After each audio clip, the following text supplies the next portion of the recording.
All right, you guys, happy Thursday. I have another crazy inside Hollywood scoop for you guys today, this time pertaining to Justin Bieber. Because what the heck is going on with Justin Bieber? The press is all over it with rumors and all of this innuendo that Justin and his wife Haley are on the rocks, that Justin does drugs, and also that he's sold his entire musical catalog because he's flat broke. Well, I'm hearing some other things. I think I know the truth, you guys, and I'm going to reveal it to you all today. It's going to be a deep episode, so let's get started, and welcome back to Candace.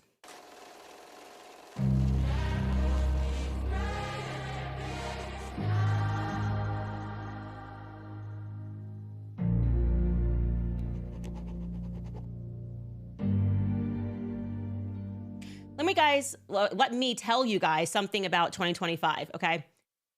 Don't care where you're at politically or religiously, but I'm telling you right now, the Holy Spirit is on the move. I don't know what it is about this year, but it is so evident that God is not having it. The lies will not stand. Everything and everyone evil is just getting exposed.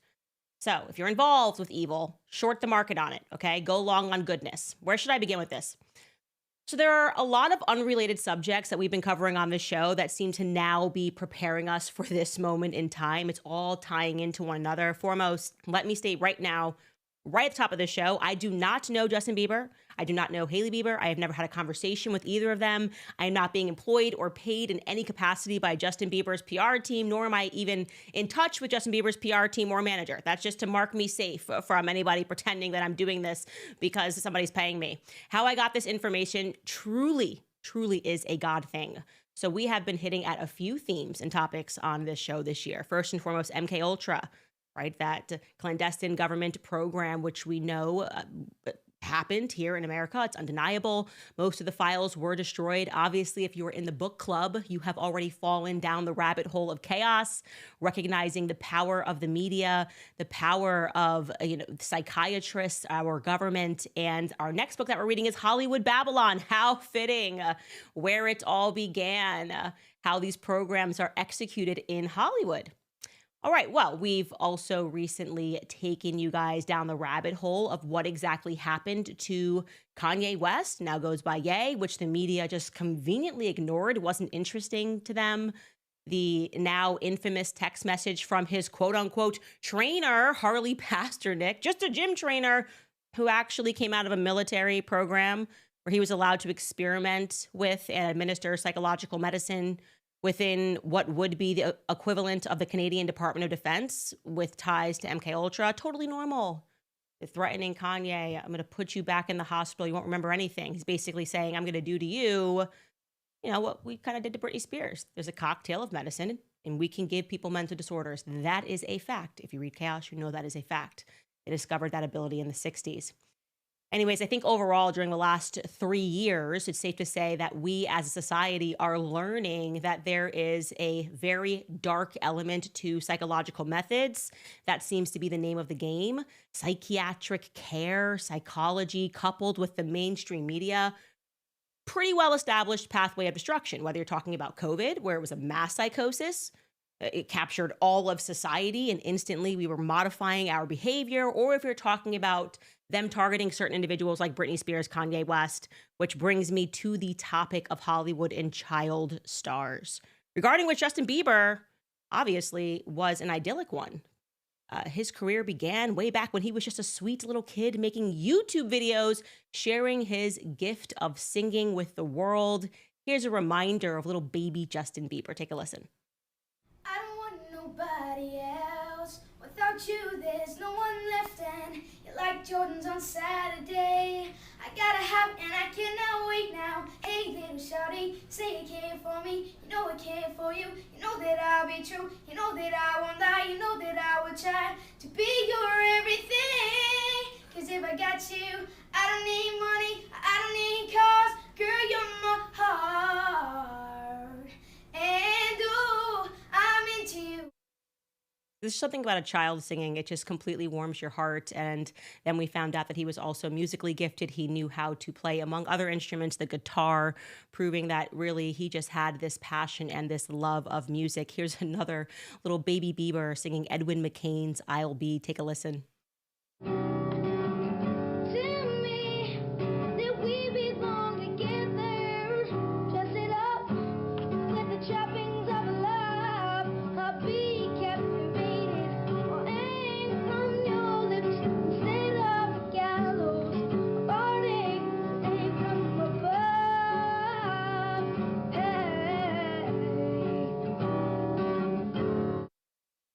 But before there was a Justin Bieber, let's just pause for a second. There existed the childhood talent of all childhood talents. Now, let's throw it back to Michael Jackson, okay? Because remember, his voice, what was he, 5, 6 years old? Take a listen, you guys. When I had you, I treated you bad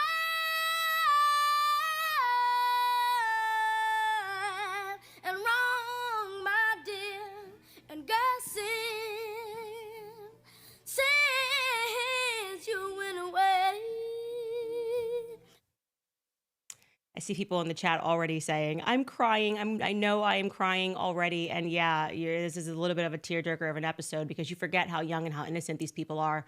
And then what happens to them when they get inside of Hollywood. And you know what? Regarding Michael Jackson, this is really important because earlier last year, in August to be precise, so just after we began the new show, the independent show here, we presented what I actually think is our most important Hollywood piece ever, and it is relevant to the Justin Bieber story. We presented it because it was Michael Jackson's, or what should have been Michael Jackson's 66th birthday. Now, bear with us because, like I said, it's relevant now and we need to recap it. We asked our audience at that time, what do you remember about Michael Jackson? You don't remember the voice, the young kid. You remember that, yeah, he was an incredibly talented singer and a performer who wound up broke and disgraced and died young. And there were these allegations of pedophilia. You remember that he was also accused of being anti-Semitic. You remember that he was, well, wacko jacko. What you don't remember is how exactly a person who was positively adored and loved by the world for 30 years in the public eye, loved, adored, not a single allegation, and then boop, just like that, took a very sudden and a dark turn. So we got to remind you, this is how it happened, at least if the press was to be believed at that time. And I'm just going to let this portion of our former episode run. So take a listen. So Michael himself had been in the public eye performing for 30 years, and he was nothing but adored. I mean, from his relationship with Princess Diana, Michael was everywhere. And it was just agreed that there would never be a talent like Michael Jackson. But then something happened in 1993, something very unusual given the fact that this was a man that was in the spotlight so much. It was in 1993 that the very first allegation came against him, made from a screenwriter in the industry. He was both a screenwriter and a dentist named Dr. Evan Chandler, who was based in Los Angeles. And his accusation was that Jackson had sexually abused his 13-year-old son, Jordan. Horrific. Now, how this came about was that Jordan told his psychiatrist that Jackson had molested him. And then the LAPD began a criminal investigation. But the investigation actually found no physical evidence against Jackson, and it was closed. The case was closed less than 1 year later. Now, that should have stopped the media from reporting on it. Michael Jackson wasn't guilty, but we know the media has never let facts get in the way of them having a good time. They broke the allegations worldwide, which led Michael Jackson to cancel the second leg of his Dangerous World Tour in August of that same year. And he cited health issues, health problems that were stemming from the stress of the entire scandal. And do you want to know what actually added to the stress? This is actually horrific. His sister, LaToya Jackson, came right out and she said, yup, Michael Jackson is a pedophile. But then something weird happened. She didn't provide any evidence. She didn't even attach that statement to a story. And when people prodded her about that, why did you say your brother is a pedophile? She admitted that it was her husband who had forced her to make that statement. Now, it's very strange. Who is LaToya Jackson's husband? Well, here's a photo of her with him. I'm going to tell you a little bit about him. Like Dr. Evan Chandler, this man is Jewish. I'm going to tell you why that matters as we get more into the Michael Jackson story. Her husband is a Jewish-Russian immigrant, it says. His name used to be Jack Leon Gordon, and he then changed his name, also changed where he said he was born. He claimed that Las Vegas was his birthplace until he changed his name in 1981 to Samuel Isaac Gordon. And then he changed his name again in 1983 to Clifford William Johnson. And then he said he was born in Springfield, Massachusetts. Okay, this is all getting really weird. Why is this person changing his name so many times? And why is he pushing his wife to say that her brother is a pedophile? I mean, that's at least what LaToya Jackson said. And the story is going to get even stranger and stranger, making me think that we should maybe go back and re-examine his relationship, Michael Jackson's relationship, and with young Jordan and how these allegations came about. So let's do that. First and foremost, how did Michael Jackson meet little Jordan Chandler? It's actually kind of, the stars must have just aligned, literally the star being Michael Jackson. His car broke down on the side of the road. And he called the police. He was like, I'm Michael Jackson. Can you please come help me deal with this car? And they were like, no, actually, we can't help you deal with your car on the side of the road. And he made a bunch of phone calls. And then finally, somebody was driving by and they were able to help him. And that someone was an owner of Rent-A-Wreck. His name was David Schwartz. David Schwartz then gets Michael Jackson, tows the king of pop. Could you imagine this? Back to his shop and obviously calls his wife. And her name is June Chandler Schwartz. And he's like, literally the most famous person in the world is standing in our shop. You might want to get down here real quick. And guess what? June got down there real quick and she brought her young son, Jordan, with her. And then the relationship was born. Michael Jackson, as so many fans were surrounding him at this wreck place, he began speaking to the little boy because he, I guess, felt uncomfortable about all the press. They had a conversation, and he felt that the family was just so kind to him that they became really close friends. He traveled around with Jordan. He brought Jordan's mother with him, took them everywhere, hosted sleepovers with Jordan, along with other young boys. Obviously, we all know about his Neverland Ranch, and our understanding of that up until this point was just that Michael Jackson always felt that he didn't have a childhood. And so he always felt badly for children and wanted them to have an experience, have a real childhood, and created a ranch to make that a plausibility. Like he wanted to create Disney World forever for children. Then some things got kind of strange as you start to look into the story. You're going, okay, so they were friends. The media loved it. They referred to them as Michael Jackson's adoptive family. They loved the background story. And then apparently this kid's dad, Jordan Chandler, and to be clear, the person who picked Michael Jackson up and took care of his car was Jordan Chandler's stepfather. But his real father started going, I actually don't like his relationship with Michael Jackson.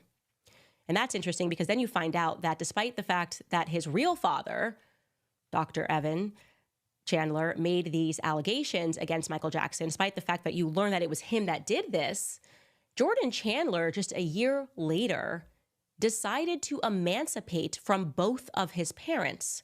So you're following me. He's 13 years old. His biological father makes allegations at the age of 13 against Michael Jackson, the king of pop. And a year later, Jordan Chandler moves to emancipate from both of his parents. In case you're not aware of what emancipation is, it's essentially you go to the court and you can say a variety of things. You show them that you have some way to make money and you say, I do not want to be the child of either of these parents. Literally emancipate me before I turn 18. And the judge grants that if they believe that there's enough evidence that you should be emancipated. He did this. Jordan Chandler did this.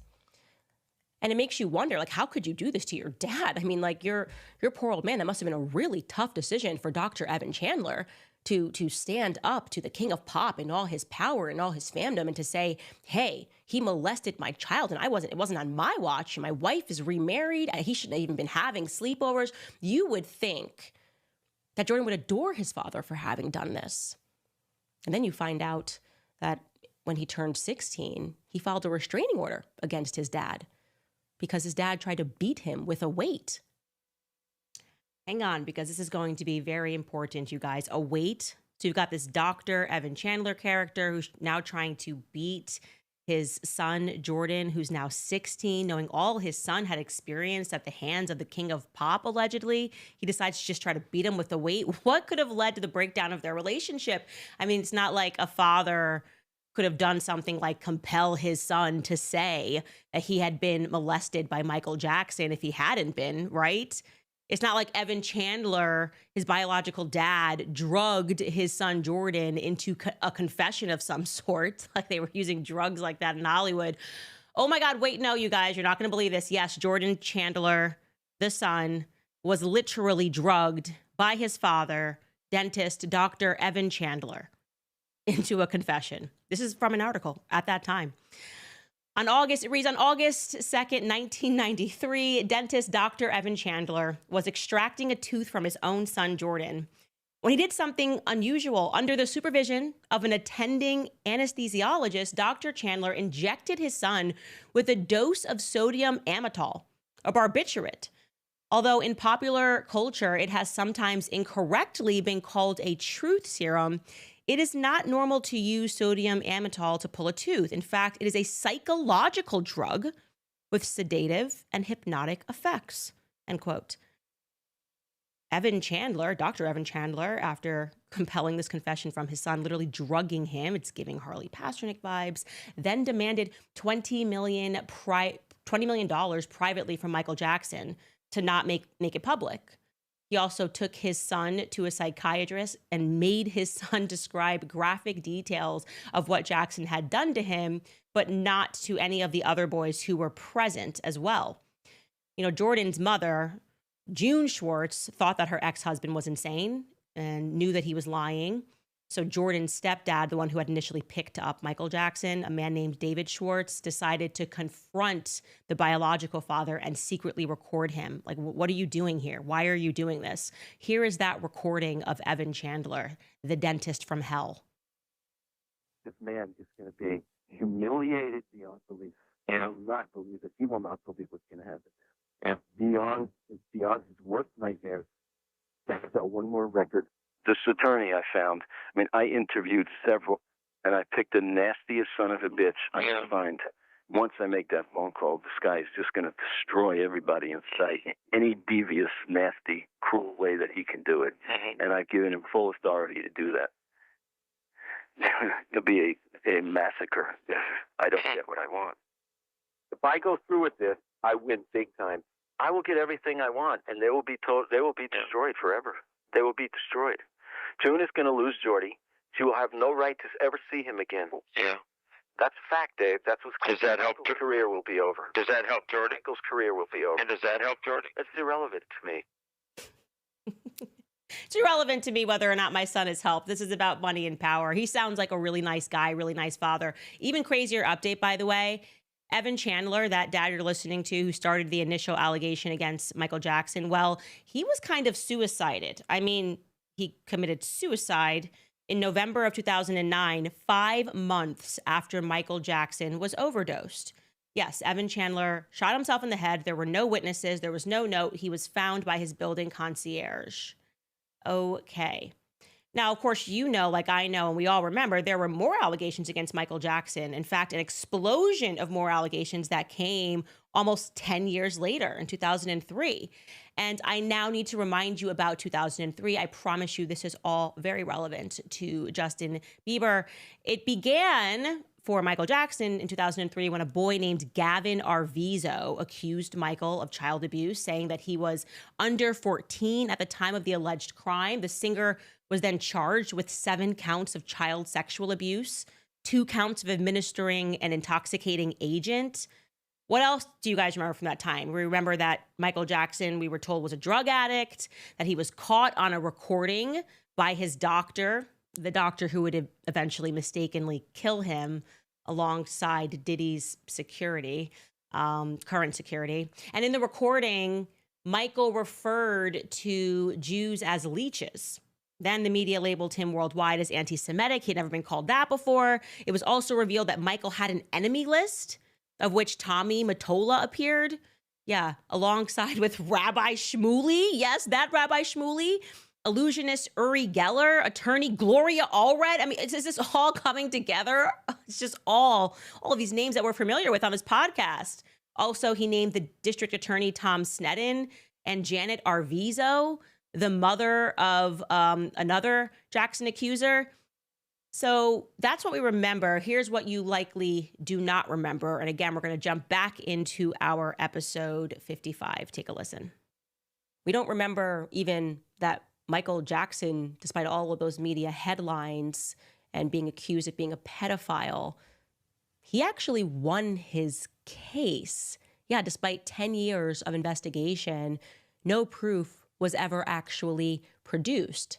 I'm going to allow Ian Carroll, one of my favorite TikTokers, to explain that to you. Take a listen. The FBI were investigating Jackson for 10 full years, and they presented no evidence of criminal conduct on Jackson's part. The files have been declassified and you can view them yourself. They include a raid of his home where they confiscated all electronics. This is their ID number that you'll see. We're talking computers, hard drives, cell phones, where they say the amount of gigabytes. And then following are pages like this where they have the ID of the different devices and they all say nothing. Literally, they all say this. They found nothing.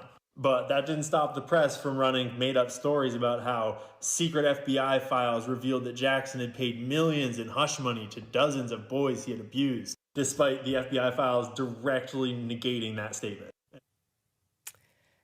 Well, that is an absolute fact. Michael Jackson was acquitted on all counts on June 13th, 2005. But of course, despite the fact that a jury acquitted him, despite the fact that the pop star had been vindicated in a courtroom, we know that's all about the media. It's all about what the media writes. The media tells you what a person is, irrespective of whether or not they have any evidence of whether the person is in fact what they say he is.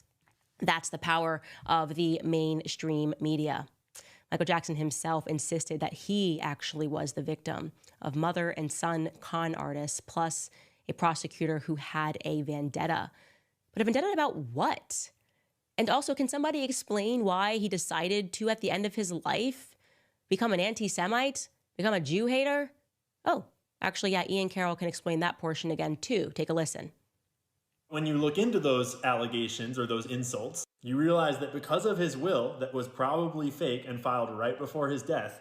So the will was signed on July 7th in Los Angeles by 3 witnesses. But Jackson's family pointed out that he was in New York that day and there's video proving it. So they changed their story. But the witnesses definitely saw it and it was just in New York. So anyways, because of this will, John Branca was put in charge of his estate, which included his net worth of $230 million, but far more importantly, his 50% share of Sony ATV worth $750 million. Yes, he was taking on Sony. He was going after the hand that feeds him. And when you look into John Branca, in 2003, Jackson fired Branca because he was siphoning money out of Jackson's accounts in collusion with Sony Music CEO Tommy Mottola and funneling it through a bunch of offshore accounts in the Caribbean. John Branca is Jewish, and Tommy Mottola is also Jewish. Plus, Tommy Mottola married Mariah Carey partway through his life when she was a young woman, and he was an old man. And there are other allegations about that whole situation you can look up on your own. Yeah, so there you have it. Michael Jackson went to war with some very powerful people. And I don't know why, but I guess in his will, he wanted to leave everything to those very powerful people. He, as Ian mentioned, went after Mottola, Tommy Mottola, very powerful person in the industry who has connections, according to Vanity Fair, to the mafia, right? So we're talking about some people that could do some real harm. When you read that article, I advise you do, called it's entitled Tommy Boy, to learn about his history. And really, Michael Jackson was outwardly talking even about the things that Mottola had done to Mariah Carey. He referred to Tommy Mottola as the devil. Like I said, he's not the kind of person that you want to go to war with. And not only that, Michael Jackson had the courage to call out how record companies cheat their artists. He wanted to stand up for these small guys and say, we cannot allow these sorts of things to go on anymore. Take a listen. Record companies really, really do conspire against their artists. They steal, they cheat, they do whatever they can, especially the black artists. Sony, Tommy Mottola. Tommy Mottola is the president of the record division. He is a mean, he's a racist, and he's very, very, very devilish. That clip was from 2002. His declaration of war on the industry of people who he was alleging was intentionally stealing and selling artists short, and who he no longer wanted to work with because he wanted to be a free agent. He wanted nothing to do with these people. And as Ian said, he was fighting this war privately and he was winning. At least he was winning it in the courtroom. But as I said, the courtroom doesn't dictate wins, does it? In that measure, everything that he was doing was really all in vain, because he is now remembered as Wacko Jacko. title that was created for him in the mainstream media that really hurt him. In fact, he sat down with Barbara Walters and spoke about how much that name hurt him. Take a listen. You should not say he's an animal. Should not say he's Jacko. I'm not a Jacko. I'm Jackson. I have a heart and I have feelings. I feel that when you do that to me. It's not nice. Now, I see some of you guys in the comments right now piecing it together. Why are we talking about Michael Jackson? And some of you are realizing, oh, okay, yeah, because the press attacks about Michael Jackson were not actually done in earnest. Yeah, in fact, what was happening was he was getting power over his own life and, like Ian Carroll exposed, was going to war with Sony and winning. And then, lucky for those executives, Michael Jackson died in very mysterious circumstances when he was overdosed by accident. Oh, totally an accident, this doctor. I'm sure it was an accident. Now let's discuss what I know about Justin Bieber. Before we do, I'm going to throw it to an appropriate sponsor because, as we know, Justin Bieber and Andrea Bocelli, all of these people have in common tremendous talents that really went up against the pro-choice movement. When their parents were told to abort them, they chose to keep them because when a woman faces an unplanned pregnancy, she's often pressured to end her child's life. She wants to make the right choice, but society and those around her are telling her that the baby is not a life. That's where the Ministry of Preborn steps in. Preborn and their network of clinics offer compassionate and loving care to mothers, as well as support that they need to help them choose life, including a free ultrasound. Once a mother hears her child's heartbeat, she's twice as likely to choose life. So if you consider yourself pro-life, it's time to join forces with Preborn. Together, we can empower women to choose life. Empowering the truth of motherhood transforms families and futures. One ultrasound costs just $28, and $140 will help to rescue 5 babies. When you donate monthly, you'll receive stories and pictures of the lives that you help to save. So to donate, just dial pound 250 and say the keyword baby. That's pound 250 baby. Or donate securely at preborn.com/Candace. That's preborn.com/Candace. Also reminding you guys about the Little Catholic because it may be time to upgrade your Catholic jewelry collection. If you love beautiful, meaningful pieces, you should check out the Little Catholic, the #1 place in America for handmade Catholic jewelry. Little Catholic is a family-owned business creating the most stunning, ethically handmade Catholic jewelry right here in the U.S. From miraculous metals and Sacred Heart jewelry to their iconic patented Holy Family Hearts collection, every piece is designed to last for generations, crafted in sterling silver and solid 14-karat gold to reflect the beauty of our faith. What I love most about the Little Catholic is their commitment to ethical craftsmanship. Every piece is made to be worn daily, treasured, and passed down, a constant, tangible reminder of faith. With Easter coming up, this is the perfect place to find a meaningful gift. So you can head to littlecatholic.com and use code Candace25 for 25% off your order. That's littlecatholic.com with promo code Candace25 for handmade Catholic jewelry that lasts. So you guys have definitely seen a similar eruption of headlines about Justin Bieber. By the way, I'm about to show you headlines just in the last 48 hours, just within the Daily Mail. So let's forget everybody else. This is crazy. Daily Mail, last 48 hours. Here are some headlines. Inside Kendall and Kylie Jenner's desperate attempts to help Hailey and Justin Bieber amid split speculation. Here's another headline. How Selena Gomez really felt about Hailey Bieber's decade-long pursuit of Justin, according to insiders, as they make shocking claims about the model's tactics to snare the singer and say Selena was on to her game. Here's another headline. Justin Bieber reacts to wife Hailey hitting an event without him amid rumors of a marriage breakdown. Here's another headline. Hailey Bieber skips star-studded fashion trust awards red carpet despite her VIP invite amid rumors of strife with husband Justin. Now, what's going on there? Well, you're recognizing a theme. They are telling you that there's something wrong with this marriage. And obviously, they are being paid a hefty sum, or they have a very powerful person that is insisting upon this. And by the way, we just picked those 4 from Daily Mail. It's ridiculous. I mean, it's everywhere. And the headlines are just getting to a point where it's almost comical. I mean, there's a picture of them walking together at Disneyland, and he's not smiling because nobody just walks like this and smiles as they walk down the street. And they're like, look at how miserable he is in this marriage. Look at how unhappy Justin Bieber is, right? And I am told that the purpose of that is that they believe that the first thing they need to do is break apart his support system. And this is a common method when you're engaging in a Black propaganda campaign. You go after the family. My family dealt with this last year, so I'm very, very familiar with it. We had journalists that were calling, trying to ask people if all of the press around me was interrupting me and my husband's relationship. And actually, it was the exact opposite. It brought us closer than we ever thought we could possibly be. Our marriage was already perfect, and we got into another level because we knew it was us against the world. And I can tell you, you can take this all the way to the bank, that Justin Bieber and Hailey Bieber are not on the rocks. They are just being attacked.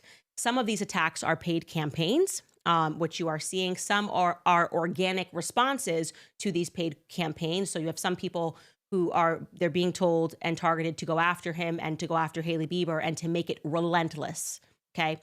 Person that came to me was somebody who had a conscience. This is always how stories come to me. It's somebody that's on the inside who has a conscience and feels guilty about what they are partaking in. And it's almost like, they don't have the sacrament of confession, but they feel like if they do something, and they presented to me definitely concrete evidence of the fact that this family is going through a Black propaganda campaign. I am being told, unbelievably, that the PR firm that is engaging in this behind the scenes, and I'm going to say allegedly here, is Stephanie Jones PR. Cannot make this up. The one that is engaged in the lawsuit right now with Justin Baldoni. I told you about this woman a while ago, having no idea that she could be attached to Justin Bieber at all, that it is her PR firm that is engaging in these concerted efforts to go after Justin Bieber. And they're starting to realize that if you just start drumming up old beef, why are they? It looks like Selena Gomez has moved on. She's getting married. She's doing tons of interviews with Benny Blanco. And they're all trying to make Justin Bieber believe that his wife is really a secret stalker that's ruining his life. That's the theme that's out there, because they blame him getting married, going back to Christ, and pursuing these things, these Christian things, for them losing control, okay? I'll tell you a couple more facts what's going on with Justin Bieber. I'm told that Justin Bieber, just like Michael Jackson, is engaged in a war against musical executives, except the musical executives have gotten smarter over time. He wants out of Hollywood. He does not care about the money. He wants out. It is the same war which was fought by Michael Jackson. It is the same war which was fought by Ye. Okay. Remember Ye going on rant talking about these contracts, which he said were predatory, contracts that artists could not get out of, contracts that artists signed when they were children, that they had no idea what these things meant. For example, they have no idea that if things go badly, they can't just go to the courts and resolve these issues publicly, because if the public can see what's going on in the courts and read the lawsuits, it changes things, right? Because we can read what Ryan and Blake and Justin Baldoni are saying, and we go, okay, well, there's a very clear winner in our imagination. I don't care how the press tries to spin it. Well, now these contracts are written so that these artists and these podcasters are forced to go into arbitration. And of course, if you're a child whose only person looking over your shoulder is your mother, who had you when you were 16 years old, and you see the word arbitration, you have no idea what that means, what the context of that is. It means that it's private. It means that you have to go meet, and there's one person that gets to decide your fate, and gets to determine, one judge that gets to determine who's right and who's wrong. And of course, within LA and New York, we are learning more and more that these judges and these lawyers are in many times paid off, right? That especially within Hollywood, they own everything. Okay, I am talking about the agents, or in with the managers, or in with the judges, or in with the courtrooms. There is no way out for these artists. And I'm told that Justin Bieber is particularly being tortured in arbitration at this moment. Like I said, they want to destroy his family because it is the reason that he has had the strength to walk away. And it is they essentially think that Justin Bieber is not allowed to walk away from Hollywood in the same way that Kanye was not allowed to walk away from Hollywood. And you do not understand what pressure these people go under when they try to expose these things. It is very sinister. I want to be clear that based on everything that I am learning, first and foremost, if you are a person that knows more about what is going on behind the scenes, the person who came to me was very fearful of naming the executives that are involved. Similarly, they control every piece of Justin Bieber's life, allegedly. But I can tell you that from what I am understanding, if you are not praying for Justin Bieber, you should be. I personally have serious fears for both Justin and Haley. We have seen how this story goes. They need to leave Los Angeles. They need to leave California, full stop. I think Kanye made the right decision, albeit a bit too late, albeit after Harley Pasternak sent him to the hospital the first time. But from everything that we've learned in our Chaos book about how they control, and even through the Diddy lawsuit, the LA Sheriff's Office, the LAPD, the courtrooms, the judges, how they can create a media lie. That's why that book is so important, because it shows you how they can even completely lie about a murder, okay? A series of murders, as the Charles Manson murders were, because they control every tier of Los Angeles. Justin needs to get out. And Justin, if you are watching, I am begging you and Haley to get up and to move your family somewhere outside of California and Los Angeles, which they completely control. And if you guys are watching this and you have inside knowledge of this, if somebody wants to pass me court documents, I will report on it. I literally do not care. I'm over it. Like I said, evil can't win anymore. You can leak them to me, whatever it is that you have. Tips at CandaceOwens.com. If you are a person who, like the person who brought this story forward to me and was able to prove that they had an inside track into it, if you just have a guilty conscience, if you played a role in this and you are recognizing right about now that God ain't having it, like God is just not having it in 2025, you can share that information with you. I will protect my sources to the very end. And, you know, to Justin Bieber, if you are watching this, I also want to say they can contract whatever the hell they want, but the reality is these satanic type contracts mean nothing, because God is the creator force, and, you know, they can't contract talent. They actually can't contract talent.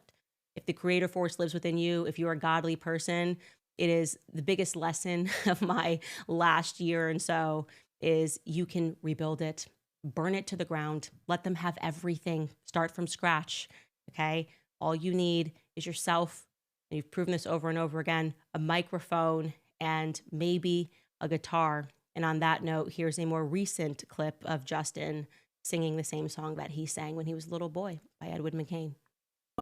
Strange in your eyes, the color them wonderful, stop me, stealing my breath. The emeralds from mountains, the thrust toward the sky, never revealing their depths. Well, tell me that we belong together, dress it up with the trappings of a love. The talent is you, Justin Bieber. The fans are all of the millions of people who had their hearts won by you and your talent around the world. And if you are wanting to, as you have demonstrated, you know, lean into this next phase of your life where it is about family and it is about Christ, then know that there is absolutely nothing that can stop you. Just speak. Literally, I am begging you. Forget the contracts, violate them all. We're coming to the courtroom with you. Just speak. You have the strength to do that. I'm hearing that he sees it as a calling because of what happened to Michael Jackson, because of what happened to Elvis Presley, and what has happened to every person in the industry who has tried to expose what is happening in this industry, which was put together by a mafia, has been sustained by a mafia, and is to this day still, in my viewpoint, when I look around and see how things are being run, very much still being run by a mafia of sorts. I have no reason to believe that it ever stopped based on my own readings and the things that I've learned over the last couple of years. And so, Justin Bieber, get out. We are with you 100%. And that's all I'm going to say about that topic. Reminding you guys about 7 Weeks Coffee, since we've already been talking about pro-life, Justin Bieber. It's appropriate. 7 Weeks Coffee is the America's pro-life coffee company on a mission to fund the pro-life movement, one cup of coffee at a time. They're called 7 Weeks Coffee because at 7 weeks, a baby is the size of a coffee bean, and it's the same time a heartbeat is clearly detected on an ultrasound. That's why they donate 10% of every sale to support pregnancy care centers across the country. They've raised over $800,000 for these centers, and they have saved thousands of lives. And I can tell you the coffee is fantastic. I'm obviously extra picky about what I put into my body, especially now. Their coffee's mold-free, pesticide-free, shade-grown, and low acid, and it's organically farmed. It truly checks all the boxes. And right now, when you subscribe to 7 Weeks Coffee, you'll get a free 2-pack of their new single serve brew bags to take your coffee wherever life takes you, whether you're traveling, working, or adventuring. You can easily enjoy a rich, flavorful cup of coffee by adding hot water and letting the to-go bag steep for a few minutes.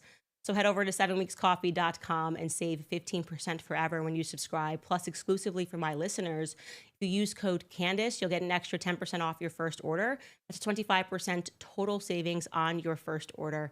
Visit 7weekscoffee.com and use code Candace today.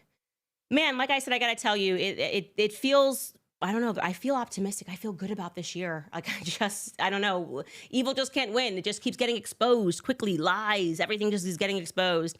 And I'm here for it. I am just here for it. I'm here for people that are actually talented, people that want to do good, people that want to enter in contracts because they're meaningful to them and not because they want to destroy people at the end of it. I'm here for all those people to win. And I just feel blessed that, you know, and also will 100% pray for Justin Bieber and his family. I just feel blessed that I was one of the people that survived one of these Black propaganda campaigns of last year. And it feels tremendous. And on that note, you know, yesterday we were kind of speaking about this House and Habit woman, Jessica Reed Krause, and she's another person that just being a liar backfired on so quickly because obviously I have no communication with anybody at Vanity Fair. And 6 hours ago or this morning, they ran a headline exposing that she completely lied about her access to the White House. And so her petty attacks against me, against Ian Carroll, against Tucker Carlson, against people that are trying to tell the truth every single day. And if we get something wrong, we admit that we got something wrong because we're not here to lie. We're not here to be an authority. We're here to learn with people and to present them with the evidence of what's being shared with us. Like, I don't view myself, and I know Ian Carroll certainly doesn't, Tucker Carlson, as above the audience. Like, I genuinely feel like we are all on the same level, and we just want to know what is true and what is false. And so when you get these uppity people who like pretend like they have access and like they're like, you know, the new form of CNN, this fake independent endeavor, and they just get exposed, it's wonderful. Vanity Fair exposed her completely on her face, Jessica Reed Krause, and it was just amazing. And said that, no, actually, the White House disputes her version of events. The headline is Jessica Reed Krause, RFK Jr. fan blogger, claims to be official press. The White House defers. And from that article, it says a White House official told Vanity Fair that there are currently 1,430 active hard passes, permanent passes, for journalists with wide-ranging come-and-go access to the White House. Krause, despite crowing in a social media caption about her quote-unquote first official week inducted into the White House press, end quote, and marveling at, quote, what a ride it's going to be, was actually in the building on a temporary single-day press pass. As she ponders to followers whether she should shell out an apartment in D.C. for her very important new role, the White House clarifies that the pass she's clutching is for those who do not regularly cover the White House on a full-time basis. Contacted by Vanity Fair, Krause did not answer whether she was in the building on a temporary or permanent press credentials, nor whether her credential is tied to her Substack newsletter. She also did not answer whether she considers herself to be a journalist or a member of the press. So there you have it. The person who is going around attacking a bunch of people for telling the truth seems to have a very, I guess you could say, tenuous relationship with the truth. It's very touch and go. Also, this whole idea of I'm an independent journalist, they debunked that in the article as well. They had FEC documents that show that she has accepted payments from one of Kennedy's PACs. And so, again, all of the accusations that were coming at me for just standing up for the moms who've gotten behind RFK Jr. and are recognizing that as soon as he got to DC, he's made some changes, and we are right to have our eyebrows raised and to ask meaningful questions because we cared about this health agenda. And us being gaslit by this alleged journalist who's pretending like, you know, she's walking around with Trump shadowing him, only to discover that it's a complete farce and that we were correct in our assessment that this is like a borderline personality trait and a housewife who is gaslighting people into following her Substack, purporting to have access that she certainly doesn't have, right? And by the way, that's always a clue. If people are speaking above you, just know that that's a tremendous insecurity. Like, I don't have to answer this question. Sorry, BRB with President Trump. Like, that's usually an indicator that someone is tremendously insecure and probably not the greatest truth teller in the world. I'm just so tired of it. I'm tired of Hollywood. I'm tired of DC. I'm tired of politicians. We just want to live in a world where people tell the truth and aspire towards goodness. So I'm going to say that. I want to read your comments. I am dying to see what you guys think about the Michael Jackson stuff. Again, you should watch the full episode because we went into everything. And again, that is episode 55. If you want to find that on Spotify, if you want to go back and watch it here, it was episode 55 when we did a birthday tribute to Michael Jackson, because I was one of the people that believed that he was guilty of something. And I did not know the intricacies of all the people that came forward and how conflicted those individuals were and why they came forward and who was behind them coming forward. And then you learn Rabbi Shmuley's in the mix and you're like, something's wrong here. Okay. This man, if he's next to you, it ain't good. Okay. Instant no. Anyways, before we read your comments, lastly, telling you about American financing, because interest rates have dropped and it's time to take advantage. A lot of Americans are struggling to keep up with everyday bills. You know that. Eggs, coffee, you're reaching for the credit card to pay for this. If you're a homeowner, interest rates have fallen into the fives. That's nearly a quarter of the average credit card rate. American financing is helping homeowners like you save an average of $800 a month by tapping into your home's equity and wiping out high interest debt. And the best part is there are no upfront fees to get started. Credit card rates are insane. And if you're carrying a balance every month, you are stuck in an endless cycle. So break free today by calling American Financing and seeing how much you could be saving. And if you start right now, you may be even able to delay 2 mortgage payments. So call 800-795-1210. Again, that number is 800-795-1210, or visit americanfinancing.net/Owens. That's americanfinancing.net/Owens. All right, jumping over to the comment section. You guys, what would be 9 episodes left after today? That's it. 9 episodes. So sad. Misty writes, Corey Feldman, Macaulay Culkin spoke out in support of Michael Jackson. These two were always open about the abuse that they experienced, but just randomly decided to protect Michael. That's when I knew it was questionable accusations. Yes, Macaulay Culkin, what a blessing, and Corey Feldman, for them to have done that despite all the tremendous media pressure. And then you learn about Wade Robson and what was going on with him in the background, and you realize that it was a full Black propaganda campaign. Because they knew that would be so shocking to them. Turnip Health writes, the innocence lost breaks my heart. I know, when I was seeing that videos of him singing, Justin Bieber singing when he was young, and just like the happiness and the light in his eyes, and to realize what he's going through now as they just look for every reason to pretend that he's gone mad. I mean, page 6 even. Do you have that, Skylar? Let's even show what page 6.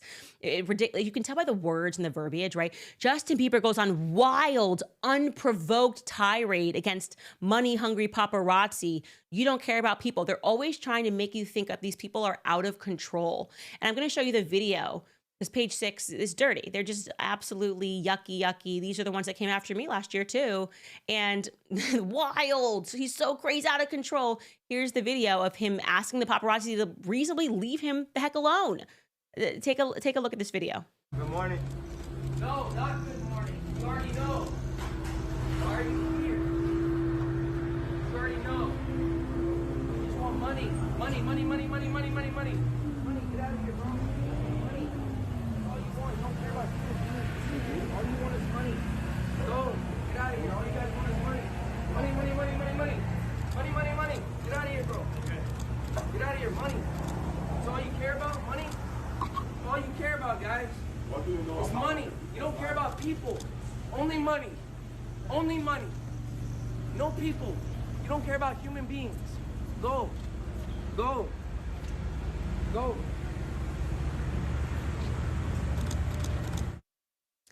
And I was speaking with my PR agent, Mitchell, about this before, and he was telling me that it was a major tell on this because the age of paparazzi is actually dead, he said. So whenever you see paparazzi swarming a place, it's because somebody called the paparazzi. And what they'll do is, if they're trying to drive somebody crazy, they will have somebody following that person's every move, and then they are phoning paparazzi to go there and to get the shot, because we don't live in like the 2000s anymore, where the paparazzi was like this tremendously lucrative business, because people didn't have their smartphones, videos, and could just send things very quickly, faster than the paparazzi should get there. So he's saying they're also intentionally following him everywhere because they're trying to trip Justin Bieber into a mental break, which is insane.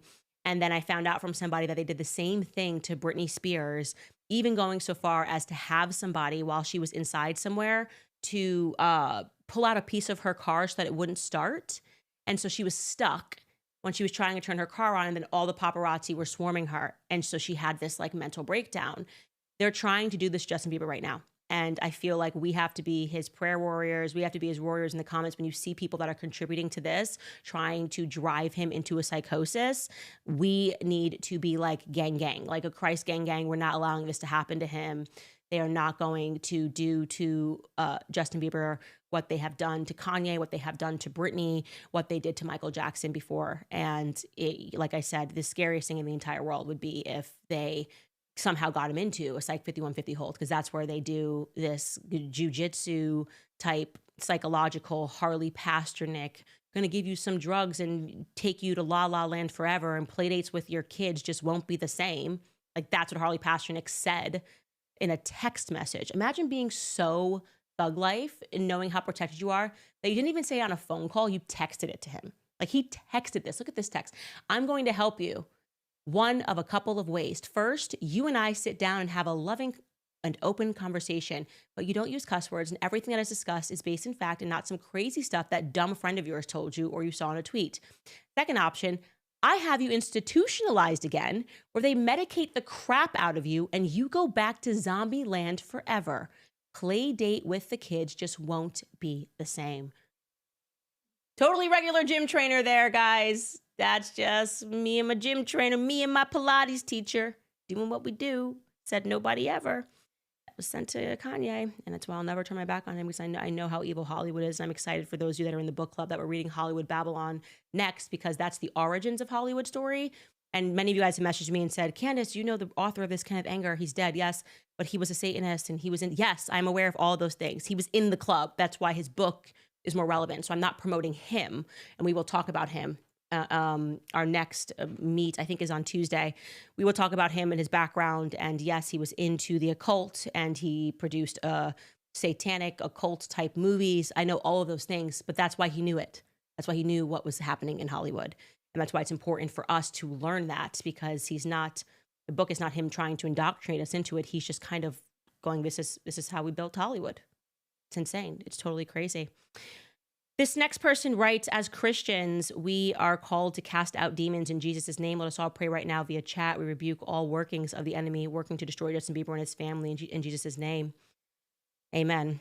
SJL writes, people linked to the Kardashian clan always get taken down. I'll never forget Chris Humphries, Kanye, the list goes on. You know, when Kanye was like really in it and burning everything to the ground and saying he wanted to be free, and what came with that was like a lot of paranoia, and he was at my house and he was like calling me an op, and I was so green in terms of this stuff. I did not know what he was talking about because I didn't grow up in Hollywood. I don't know. And now if he had said it to me, I would have been like, okay, now I get his paranoia of thinking why everyone is an op. He's like, you're probably an op. And I was like, yay, what are you talking about? Like, literally, what are you talking about? And now that I know what I know, some of the stuff that he said to me about the Kardashian family runs into the back of my head and makes me think that there is some more research that I need to do. Sky Blue writes, will you be looking into the Idaho 4 case? Yes. I know this is off topic, but I can't believe what I'm seeing. Your perspective would be valuable. Yep. I have done probably thus far 6 hours of research. It is very scary. Potential military operation. I don't know.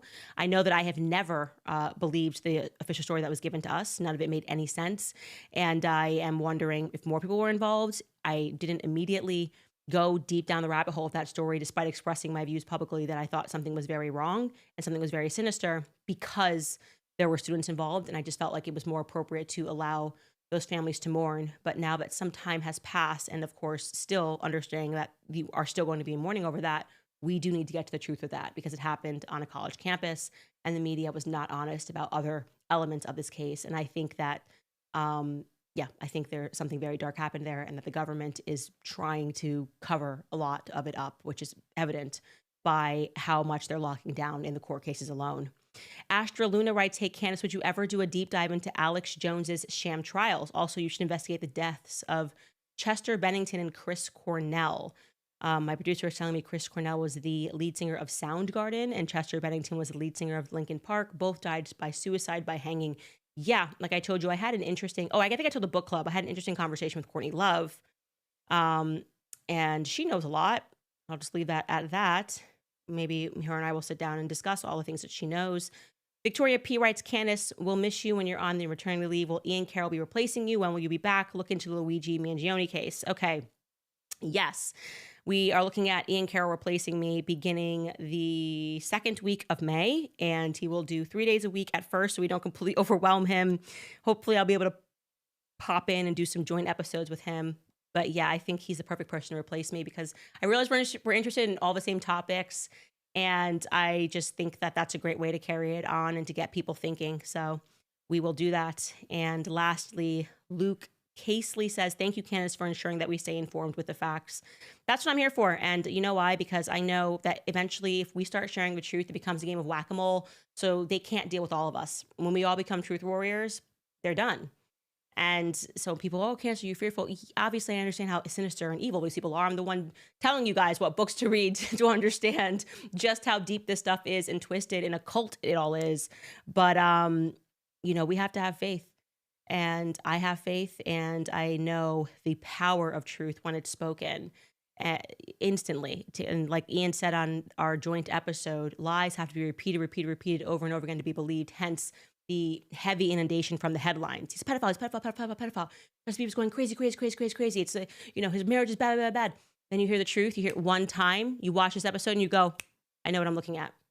I don't have to do 1,000 episodes to tell you that Justin Bieber's under attack, a spiritual attack right now. You know that what I'm telling you is true on the basis of this episode. That is how the truth hits when it's up against a lie. It's no match. A lie is no match for the truth, even though the truth sometimes takes a little longer to get out there.